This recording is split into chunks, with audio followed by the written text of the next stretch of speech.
Hello, everybody, and thank you for joining my live session today. Today's topic, very hot topic. A lot of people have asked me to do this topic and talk about why trucking companies fail. So the reasons why trucking companies fail. I think before we start talking about that, we really need to understand um, first of all, who opens up trucking companies, most successful trucking companies, and then we'll go into the 7 reasons why trucking companies fail. So first of all, who opens up trucking companies, or why would somebody open up a trucking company? So usually trucking companies are owned by ex-owner operators, ex-company drivers, or they're opened up. In my situation, we opened up ET Transport. I was an entrepreneur. I did not have a class 1 license. I really wanted to get into this industry. I bought a couple of trucks, never drove a truck. But again, more of the entrepreneurial background. I really wanted to get into this industry. And then I see that a lot of niche specific specialists, either a dispatcher or a safety compliance manager or a truck driver. So somebody that is in this industry ends up breaking away from the company that they're in, and then they open up their own trucking company. So who are the most successful trucking companies? So I would have to say that it is either trucking companies, the most successful ones are either the owner operators, or they are either somebody who's worked in dispatch, or somebody who is um, or has worked in safety and compliance. I think that those three are probably the most successful, geared for success. Entrepreneurs, I would say it's a hit and miss. Sometimes entrepreneurs are successful in the industry, other times they're not. Sometimes they partner up. A lot of partnerships I see in our industry.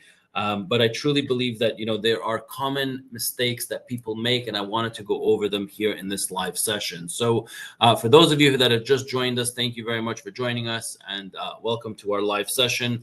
Today we're going to talk about the 7 reasons why trucking companies fail. So if you are thinking of opening up your own trucking company, you want to get your own permits, you want to dispatch yourself, you're an entrepreneur, you want to get into it, or you're a dispatcher and you want to open up your own trucking company, then I really think that you need to listen up to these 7 points. And if you get this right, you are setting yourself up for success. Okay. So first, biggest reasons why trucking companies fail, I would have to say, is that there's not enough capital. So people are starting a little bit too early.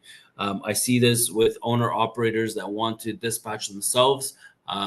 And I also see this with entrepreneurs that are wanting to break away and they want to open up their own trucking company. They buy 1 truck, they buy 2 trucks, but then they didn't foresee the kind of overhead, the insurance, the plates, the tolls, the driver pay. I mean, in this industry, you cough up everything up front, and then you're waiting 30 to 60 days to get your money. Now, some of you guys want to use a factoring company, so yes, that offsets and that helps you with the cash flow. But again, the biggest reason why companies fail, or trucking companies fail, is because they do not have enough capital. That's number 1.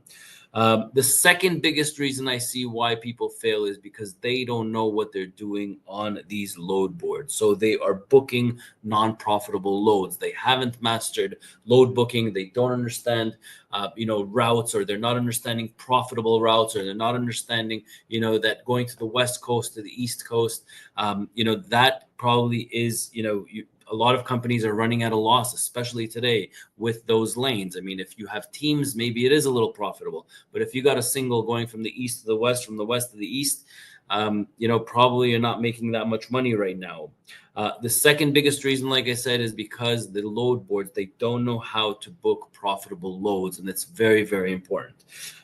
So with each one, I mean, there's kind of a solution to it. So I'll talk a little bit about the solution. So booking non-profitable loads, the solution to that is kind of understanding a little bit more of shorter routes, what they pay per mile. Maybe you want to think about, different equipment. So some people, you start off with dry vans, then they work their way into reefers. Today, let me just open up the national average for freight rates right now. For the month of July, we're currently sitting at, where are we? Here we go, $2.13. Let's see if I can share present.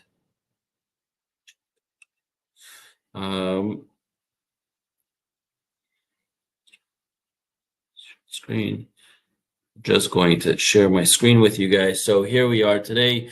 You can see that the national average freight rates for the month of July. So this is just the first 3 days. This might be a little bit, overstated because of the long weekends, but $2.13 for the van division. We got $2.60 for the flatbed division, and we got $2.51 per mile for the reefer division. Now, I think this is a little bit overstated, but I don't think it's going to last this long. So in the month of June, we were at $2.02 per mile.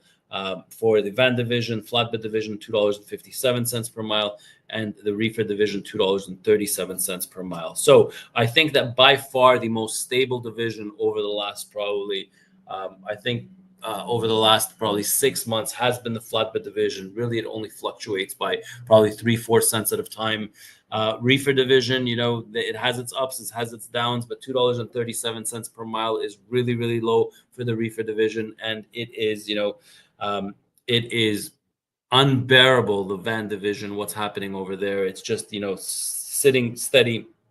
$1.96, $1.99, and 202. You can see here in April, May, and June that the rates, it's very, very hard for them to climb up. I know right now it's showing $2.13 per mile. This would be a really, really good sign if it continues this way. But unfortunately, I do feel like it's going to come down significantly over the next probably week or two. It's just the first 3 days of July. So knowing these rates, there is profitability in other divisions. Sometimes you might start off with one division, work your way into a second division. We here at ET Transport, we have vans, reefers, and flatbeds. But again, the dry vans right now are extremely hard to be profitable with them right now. There's a lot of competition and not enough freight moving, across the border for us, or even US to US. So that's reason number 2. Okay, on why trucking companies fail, because they are booking non-profitable loads. Now let's get into reason number 3.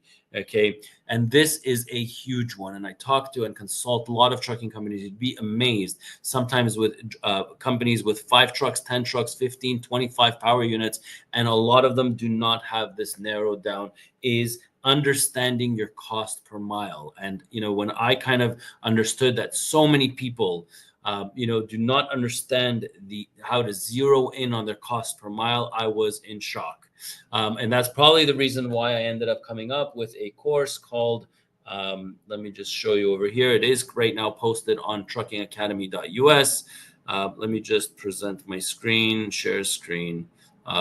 So here we have a course called The Cost of Running a Truck. And it really, really goes down into the cost of insurance, the cost of your plates, the cost of, your truck, your trailer, load boards, factoring fees. Like literally it takes down every single cent, every single expense that we have.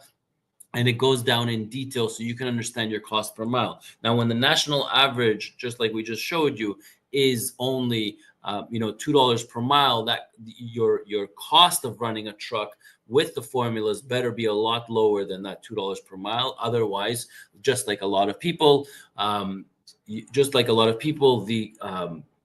you would be running at a loss. And there's a lot of people right now running at a loss, especially when they're running east to west. I think that probably average freight rates will probably be around $1.85 or $1.90. But again, it's guys that are running that and their cost per mile is high, they're definitely running at a loss. So understand your cost per mile is extremely important in this industry.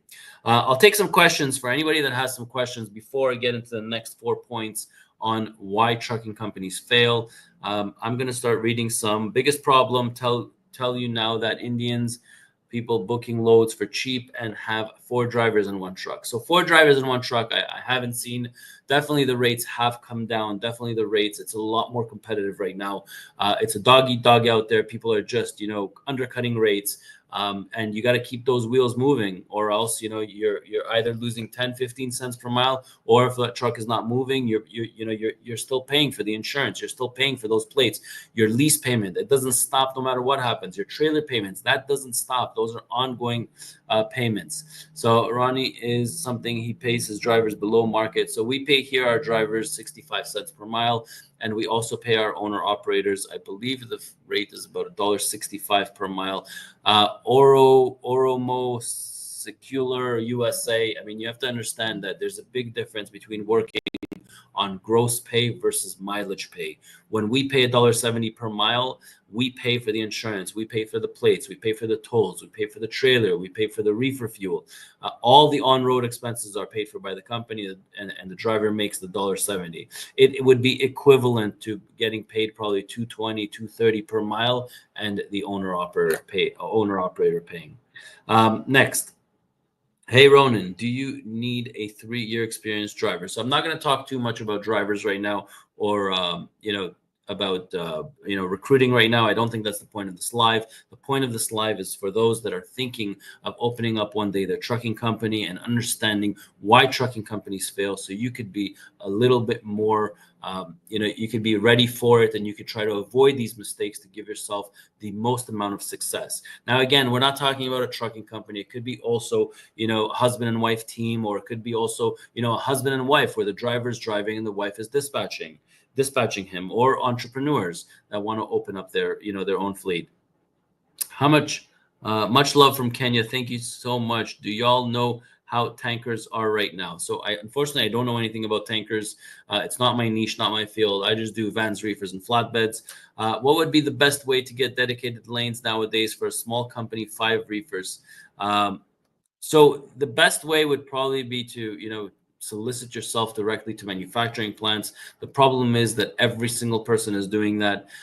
You have to be a little bit more creative to get customers.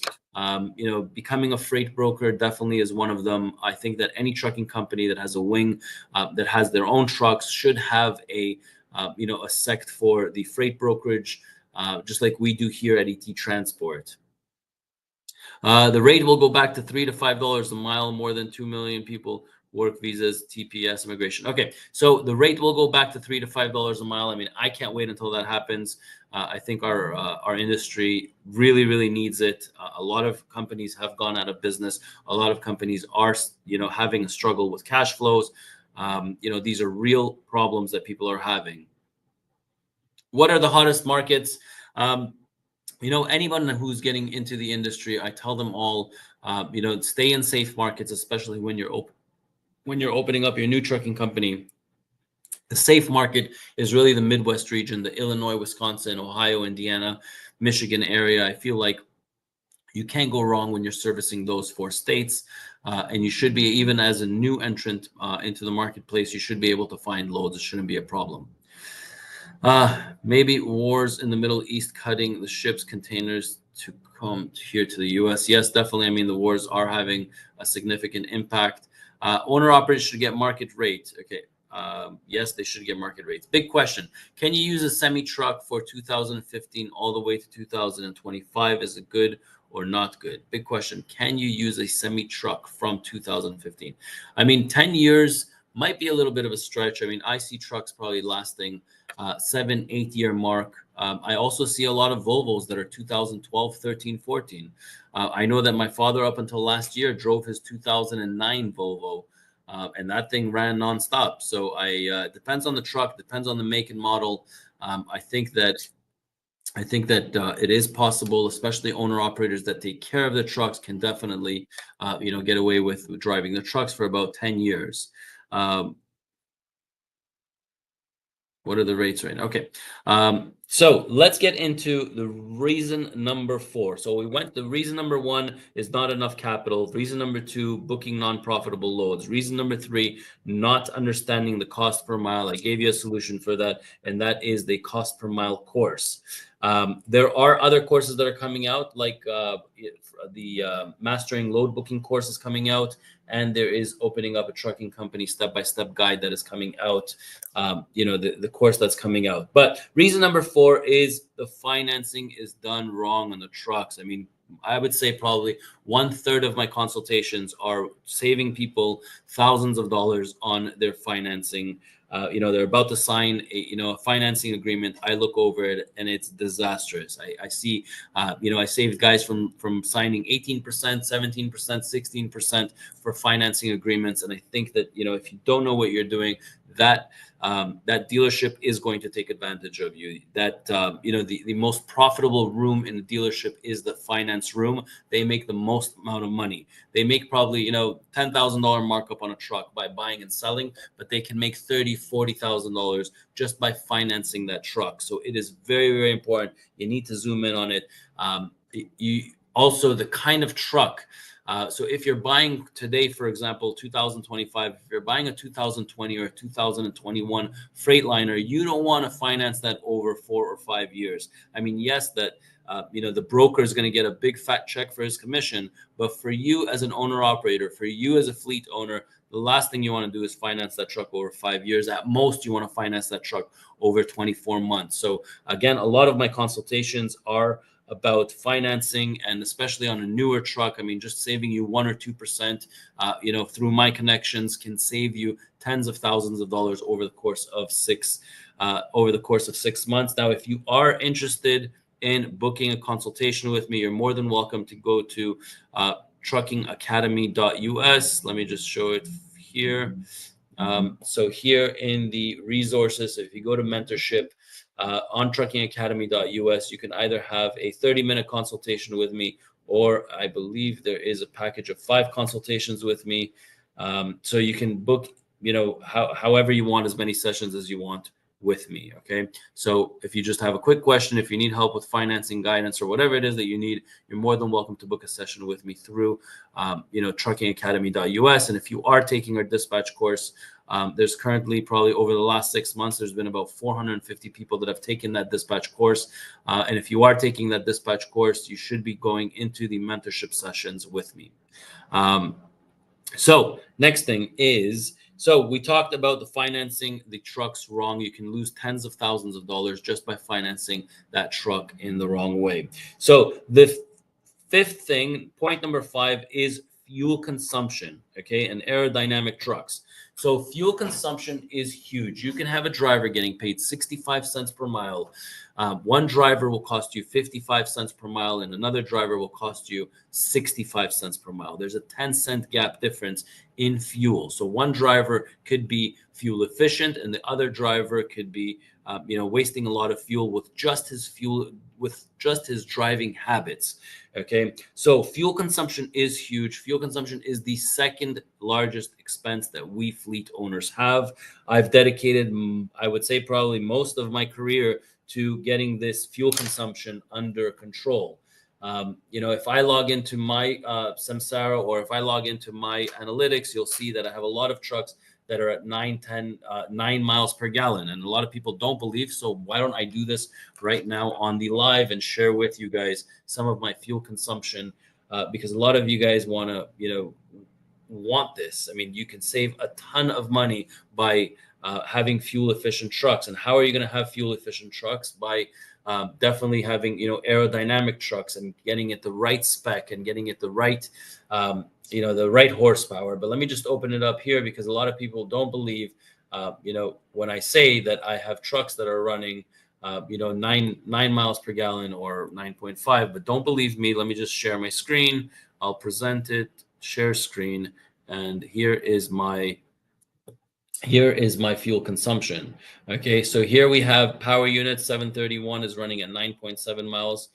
This is just stats over the last 7 days. You can see here I have a lot of trucks here. 11 miles per gallon is really not the norm. It's only 317 miles, so don't take that into consideration. But here we have 9.7, 9.3, 9.2, 8.9, 8.8 miles per gallon, and this is running 3,000 miles, 3,200 miles, 2,500 miles, 2,500 miles, 32. So it's not just something that happens, for 1,000 miles. This is my fuel consumption, right? And when I get into page number 2, out of 5, I'm still at 7.6 miles per gallon. You wouldn't believe how many companies that I consult, and I don't find a single truck of theirs that are over, over 7 miles per gallon. Now, the difference in a truck that is running at 7 miles per gallon versus, or 6.5 versus 8 or 8.5 miles per gallon, that's about $1,500 a month. Multiply that by 12 months, that's $18,000 per truck.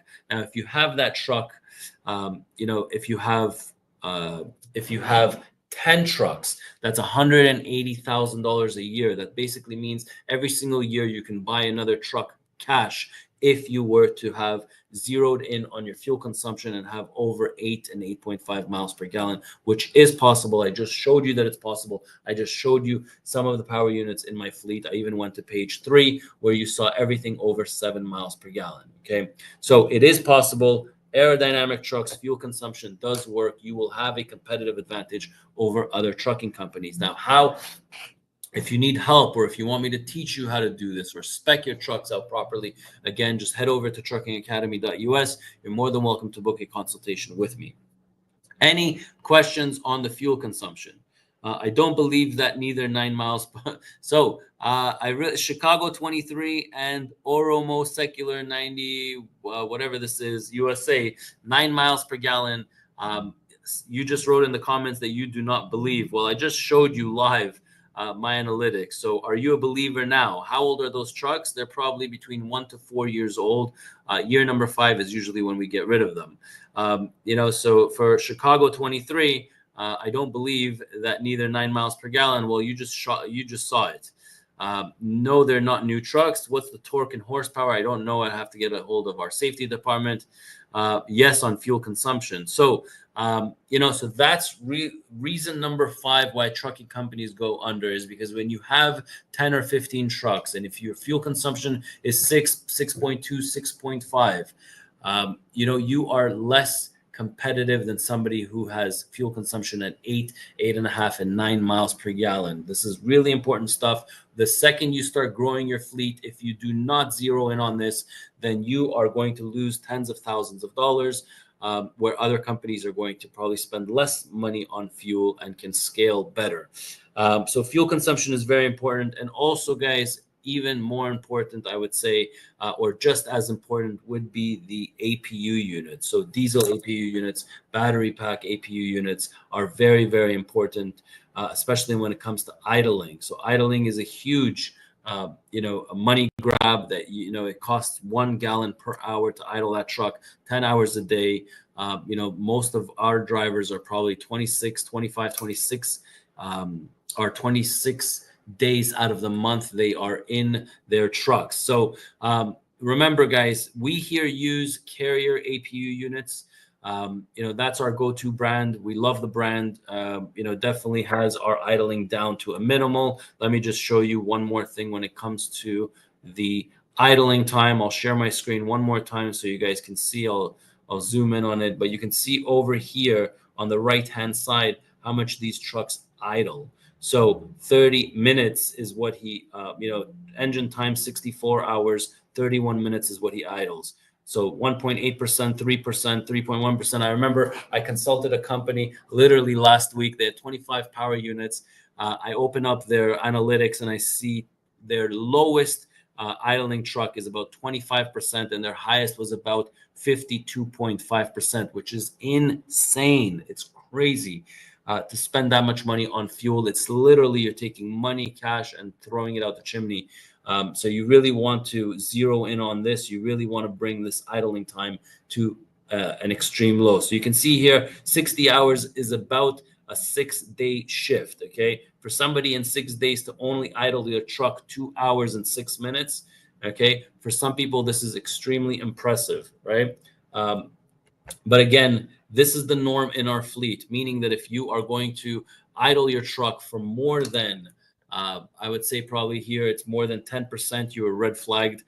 Here, we really want those trucks off. There's a reason why we spend $10, $15, $20,000 into diesel and battery pack APU units. I can assure you that those things pay for themselves, okay? Literally within a matter of a year. All right. Well, depends on the state. Okay. Hello, everyone. South Africa Trucker here, enjoying the live stream. Hello to you too. Okay. I'm going to go over some of the comments that are here. Anything on fuel consumption? Eddie, I need your help. You're more than welcome. Like I said, for anybody that needs my help, zero in on this fuel consumption stuff. Again, you're more than welcome to book a 30-minute consultation with me through truckingacademy.us. Okay. Let's go into Ronan. Do you look at each state if the taxes? No, I do not. I don't look at IFTA too much, to tell you the truth. I do look at fuel consumption, and I do look at my miles per gallon. That's really what I zoom in on. Are the Cascadias with DD15s more efficient than the Cascadias with Cummins? In my opinion, absolutely. There's no competition between the two.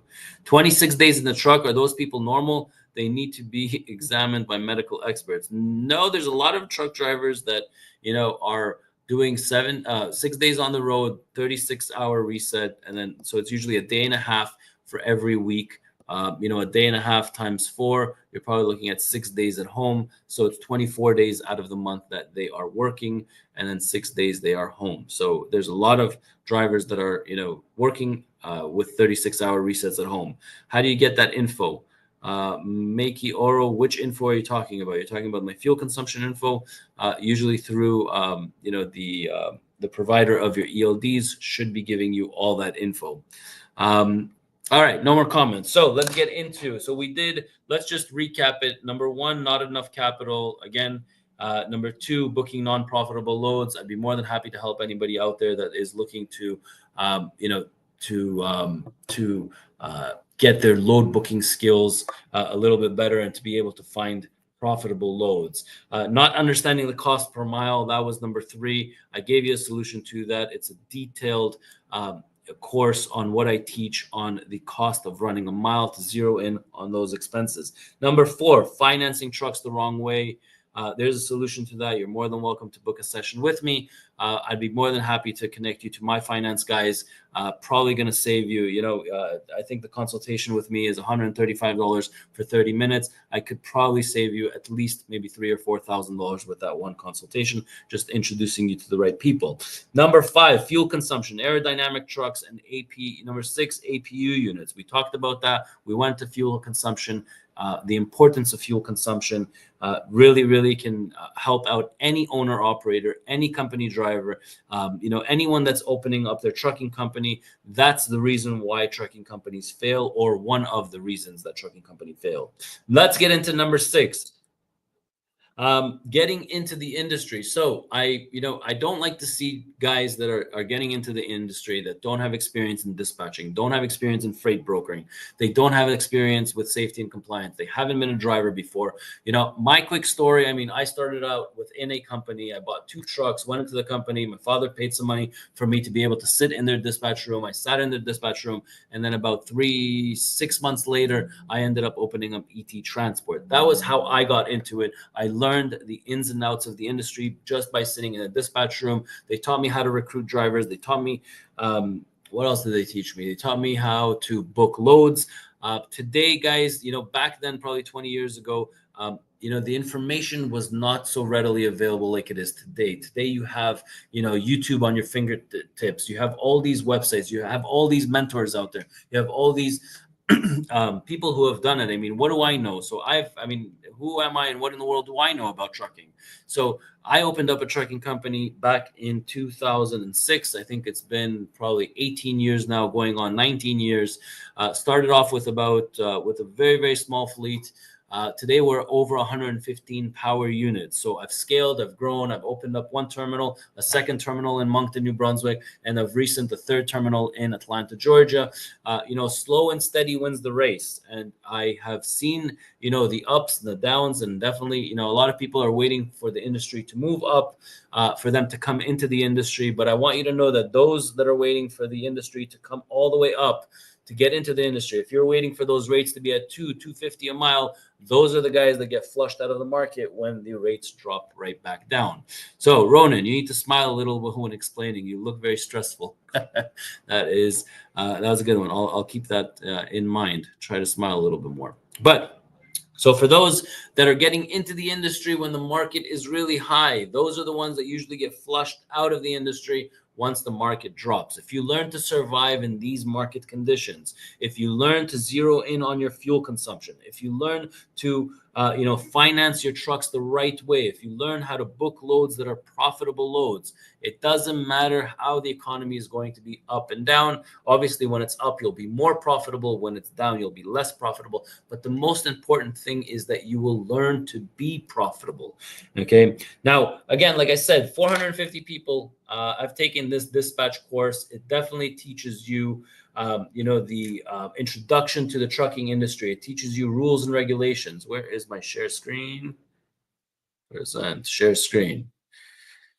So if you are thinking of taking a course, so we have the dispatch training course, which goes into detail about regulations and authorities, technology, the role of a dispatcher, documents in order to move a shipment, hours of service, how to load a trailer. All this explained in detail in our dispatch course. The cost of running a mile is also a full 1 hour on zeroing in on your cost of running a truck. How to book loads. So it's all in here in this dispatch course. Again, I made it very affordable for everybody, to be able to take it. If you take the time to read the reviews, you'll understand everything about the course. Okay. So far, I mean, yeah, probably only 29 people have left the reviews.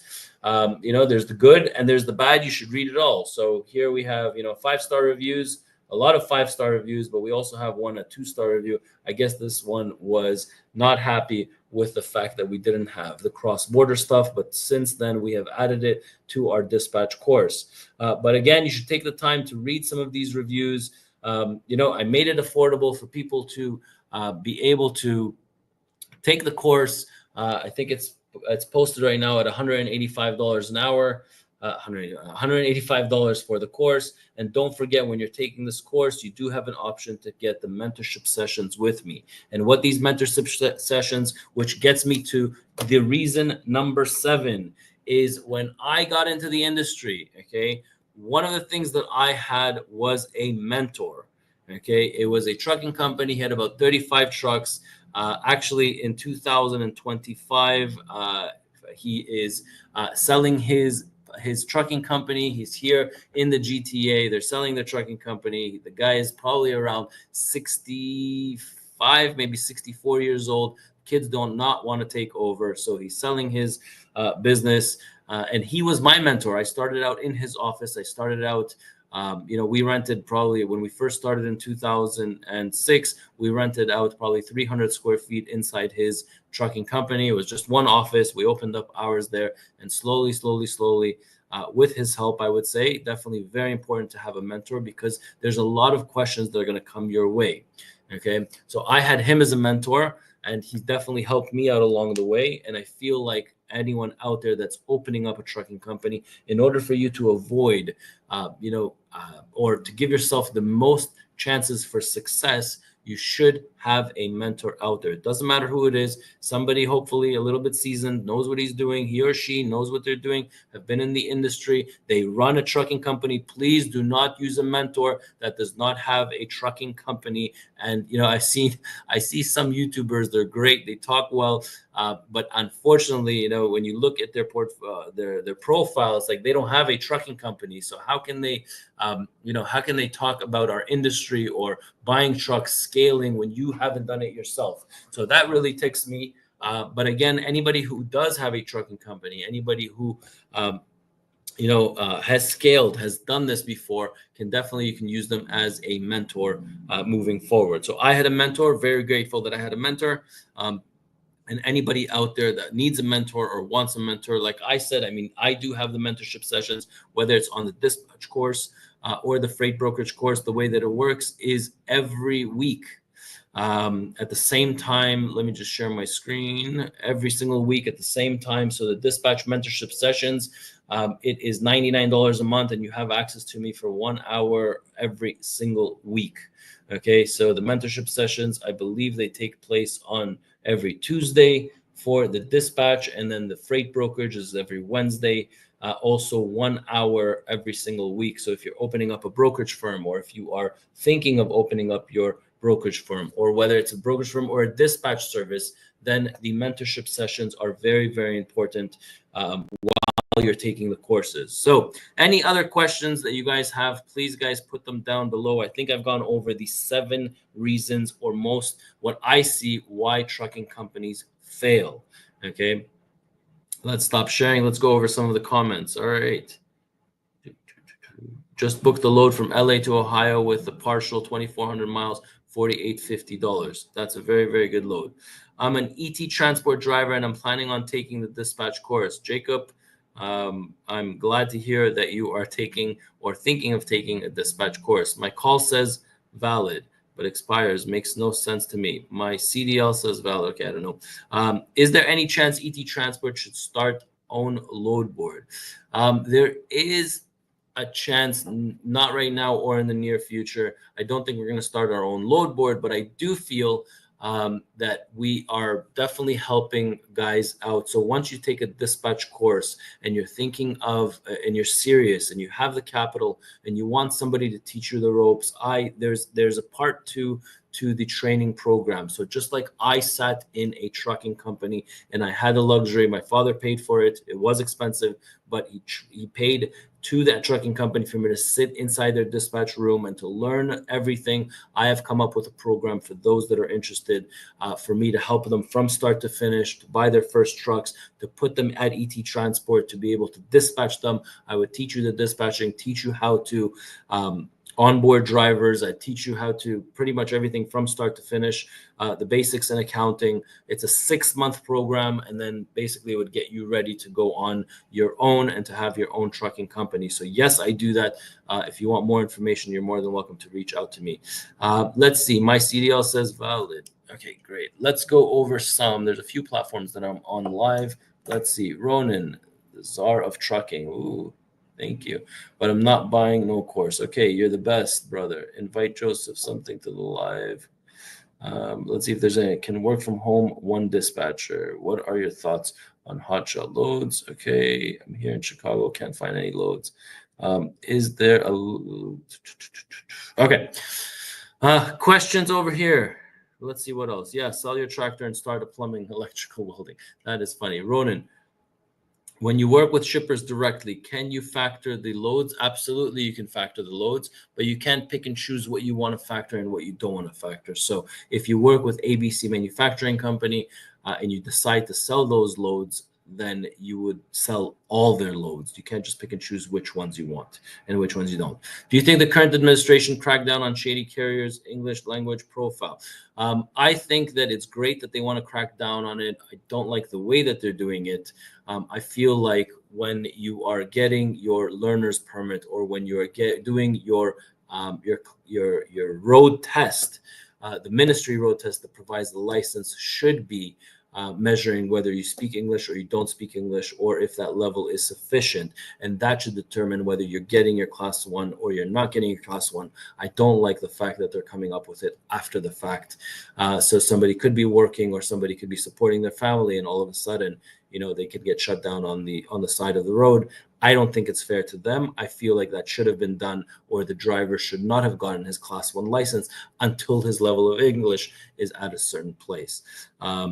I don't know if you guys agree with me or not. You're more than welcome to put some comments down below. Will it be enough to increase freight rates? Will it be enough to increase freight rates? I don't know. Don't bank on it. When will the courses, accounts receivable, opening a trucking company, mastering load be released? So guys, if you are interested in I am working on these courses. The thing is that, each course, probably the dispatch course, took about 6 months of my life to do it, because when we do it, we're putting in a lot of B-roll just so you can understand, you can understand what is meant by logbooks, what is meant by, axle configurations, what is there's a lot of B-roll and a lot of work that goes into putting these courses. Hold on, let me go to courses. So in any one of these that are not open so far, the truck dispatch training course, the freight broker course, and the cost of running a truck course is out. The accounts receivable course is the next one that's going to be out. I would highly recommend that you join the waiting list, so when the course does come out, you will get notified. So the accounts receivable training course is coming out. After that one, we do have the step-by-step of opening up that trucking company. Yes, we already have the truck dispatch training course that's been out already for a year. And then you have the mastering load booking course. So if you want to sign up to that, just put your name on the waiting list, and then the second, it gets released, and then obviously there's one more, which is going to be the last of the list that we have right now, is recruiting truck drivers masterclass from start to finish. So yeah, so that's going to go that's going to be a very detailed course. So if you are interested in any one of those courses, just sign up to the the waiting list, and you'll get notified. Okay. Do you have any? Now, another thing, guys, the reason why I came out with this website, okay, I have to present, just one second, share my screen one more time. The reason why I came up with this website is because when I was opening up my trucking company in Atlanta, Georgia, it was so hard for me to find documents. Okay, so I basically, every single document that I used when opening up a trucking company, I just ended up storing it here, and I said, you know what, why don't I make other people's lives easier? So if you go to resources, you go to all resources, there is the guide for driving company questionnaire. So that's free. You have the 10 steps to launch your freight broker. There are some free stuff here that you should be taking advantage of.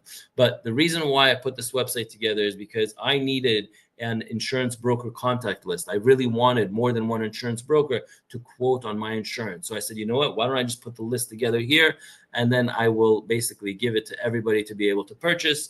Yes, it's minimal, $18.99, but you are helping the channel, and you are helping the website, so we can come up with more and more things here to be able to to make your life easier. I know for me it was really, really hard. I didn't have a guide like this. I didn't have a website to go to, and I said, you know what, why not help the entire world? So like a truck binder checklist, they're different in the US than they are from Canada. The starting a new trucking company checklist. So it's basically a checklist of everything that you need in order to start your new trucking company. And there's a lot of resources here. There's a lot of PDF documents here. A trailer rental agreement, unlawful deduction, a step-by-step guide, dispatch service agreement for those that want to open up their own dispatch services. You need an agreement to be able to sign owner operators, so you have it here. So there's a lot of resources here. Passenger authorization form. Sometimes you have a truck driver and they want to bring their wife, or they want to bring a passenger with them. Well, you know what, they need to sign off on that. So all of these documents, I just said, you know what, let's make people's lives a lot easier. We'll post them up over here. And again, it's truckingacademy.us, and it's on our website over there. So you got a lot of documents over here. Okay. Any other questions that you have? Let's stop sharing. Let's go into, how much drugs are you transporting to be profitable? Laughing my ass off. That's a funny one. No drugs, not yet. It hasn't gotten that bad that I had to resort to that. My brother and I, 23 and 18, want to start a trucking company next year. Not driving capital won't be a problem, but want to take the necessary steps and guidance, willing to get all courses. So guys, if you are thinking the way that you would do it, okay, so for people that want to get into our industry, or just like yourself, Alex, the first thing that I would recommend in the courses would be the dispatch training course. Okay, it would teach you everything you need about dispatching, about trucks. The cost of running a truck is inside the dispatch training program. Now, the second course that I would probably say that you should take is the freight broker course, because at some point or another, you probably want to get your own customers, and that's going to teach you how to get your own customers step by step. Whether you're a freight broker or if you're just going after shippers and receivers, this is the way to do it. Now, once you're done that course, I highly would recommend the accounts receivable course, because it would teach you how to do the billing, how to work with factoring companies, how to, the collection calls, how do you collect for money, what happens if somebody says your PODs are not eligible. So there's a lot of stuff there that will help you out. The next thing I would probably do is take a course on mastering load booking course, and then I would probably do the recruiting truck drivers. You are going to need to know a step-by-step guide on how to recruit truck drivers. So if you are thinking of taking the course, that's probably the order that I would take them in. I've submitted my documents to ET Transport, through the mechanic aspect, and it's more than a year now. Promise to get back to me. I have no idea what's happening with that. Do you have any dedicated account, Ronan? I live in Charlotte, North Carolina. I do not. Does the dispatch course lead to a job offer with ET Transport as a dispatcher, like the freight broker course? Can lead to a freight agent position with ET.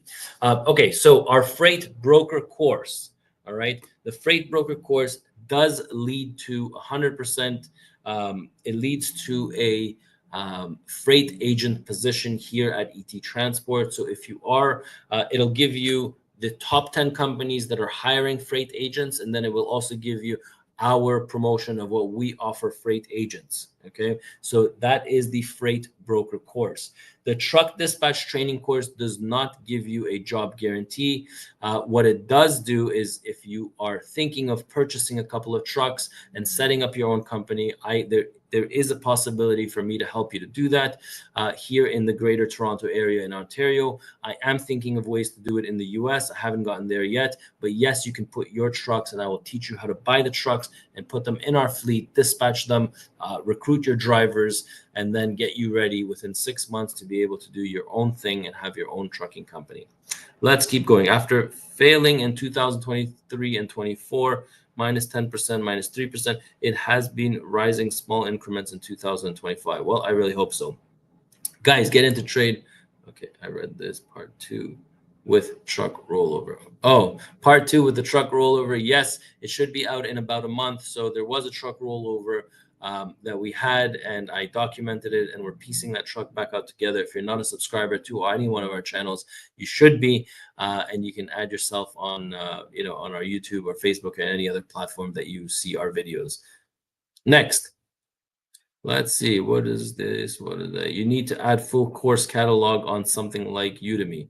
I've actually tried to, but it's pretty hard, this Udemy platform. It's not user friendly, to tell you the truth. So I took your dispatch course. It's loaded with content and insight into the trucking industry. Thanks for sharing your experience making trucker for better. So Scott, I really appreciate your comment. I love to see these comments on the live. So like I said, Scott one of the 450, I think maybe 460 by now, one of the 460 students that have completed the dispatch course, and I love to hear the feedback. It's loaded with content and insight into the trucking industry. Thanks for sharing your experience making trucking for the better. So that is my goal, to tell you the truth. That is my goal, to try to make this industry a little bit safer, a little bit better, and definitely a lot more profitable than what it has been. I feel like, if we share the knowledge, share the information, our industry would be in a much better place than where it is right now. Canadian trucker, he looks like a, I don't know what that means, Durka, whatever that is. Thank you very much for your help. Not a problem, guys. For those of you that enjoyed this live, if you can please take just a second, click that. Click that like button. I would really appreciate it. It helps the algorithm. It really helps push the content out. Again, I would love to help as many people as I can and give you as much resources as I can. Hey, Ronan, I saw the truck. It was a mess. You say you're Canadian. Does this work for the US? So the dispatch, most of my courses are built for the Americans. Again, most of my audience, 90% American, 10% Canadian. I build everything for the US, and I add modules for Canada. So primarily all my courses are American based. And it's for my American audience, and can also be for my Canadian audience. Do you think it's a good idea to open a trucking company in Miami, Florida, or would it be better to start in another state? That's a tough question. It depends what you're going to be doing. Are you doing local or are you doing highway? It's very hard to get out of Florida, as you probably know. A lot of freight coming into Florida, so it depends how you're going to be doing it. But I'd love to hear a little bit more about your vision and to see, if I can help you out. What else? I'm a local fleet owner. Tolls are killing profits, but state routes consume too much fuel. Any advice? If you're local, you should also be zeroing in on your fuel consumption to see what's happening. Local drivers, they love to keep those trucks on. They very rarely shut it down, the trucks, and that is where a lot of money is going. Probably from a 12-hour shift. They're really doing a lot of pickups, a lot of deliveries, the local guys, and those trucks could be off and they're not. Ronan, I'm starting out new, but not sure if I should run reefer or drive in. Is it possible to buy a new reefer box without the motor? So again, I really need to pick your brain a little bit more to understand what would be more suitable for you, what you do know, what you don't know. So again, if you're more than welcome to join my consultations, and you can ask me any questions that you want over there. Again, it's more in a team setting and more like a live camera with other students there. And I think that you would get, a lot of benefit from being a part of that mentorship sessions. Number one, not making profit due to bad drivers, low rates, high insurance, high fuel, overregulated, damage rate. Okay. Trucking in Florida reefers are helpful. Plants, these are just comments. All right, guys, thank you very much for your time. I really, really appreciate it. It was fun. I enjoyed myself. And, like I said, for those of you that can take a second and just click that like button, I would really appreciate it. And you guys enjoy yourselves, and we will talk later.